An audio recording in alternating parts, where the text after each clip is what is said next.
Module 1, the Effective Director. Effective directors have many responsibilities. For example, they handle personnel issues, they work with staff, they hire and sometimes need to fire staff, they work closely with families, they are in charge of recruiting families and making sure families' needs are met and working closely with families. And finally, they work with children. So choosing curriculums and working one-on-one with children. Some directors might even also have a dual role as a teacher and a director.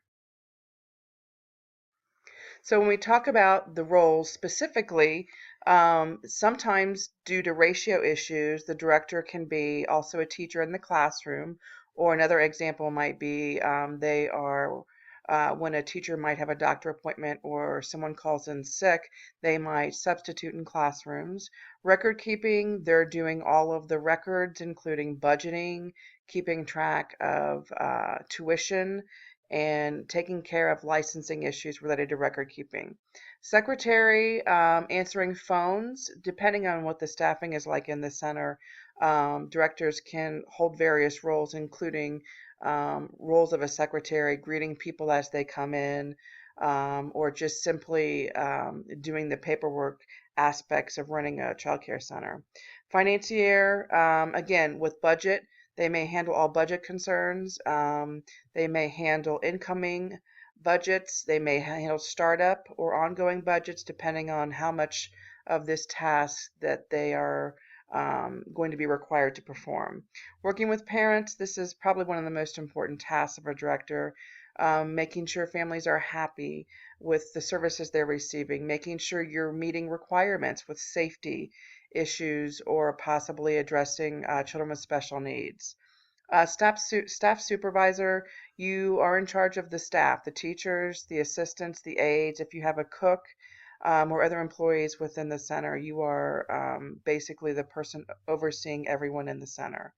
An advocate, going to bat, so to speak, for families and children, advocating for children's rights, depending on how much time you can devote to state meetings or meetings that deal with children's rights would also be a very worthwhile task of a director.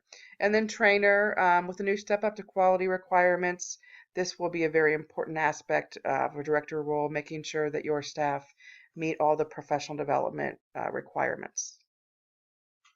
So director roles can be divided into different areas. A leader, an advocate, and an educator. One thing you want to keep in mind is that as the supervisor, you need to show leadership skills and to exhibit the same type of characteristics that you want to see in your own staff. An educator, showing your staff that you too are going to continue to learn as you go. And then finally, the advocate role, simply making sure you advocate for the children and families that are attending your center. So the two different aspects can be divided into two major categories, managing and maintenance. So when we talk about managing, basically managing the day-to-day aspects of the center, maintenance might be continuing to keep the center running at a quality level from a day-to-day perspective. Some management tools, policy and procedures, technology, the time use skills, assigning tasks, and timelines. So as a manager of the center, you need to make sure that you're using your time wisely and that your staff and teachers are doing the same. Designating and assigning tasks is an important role because there are certain things that you may have your teachers or your staff do that can free up some of your schedule so that you can participate in possibly other tasks that would be important to the center.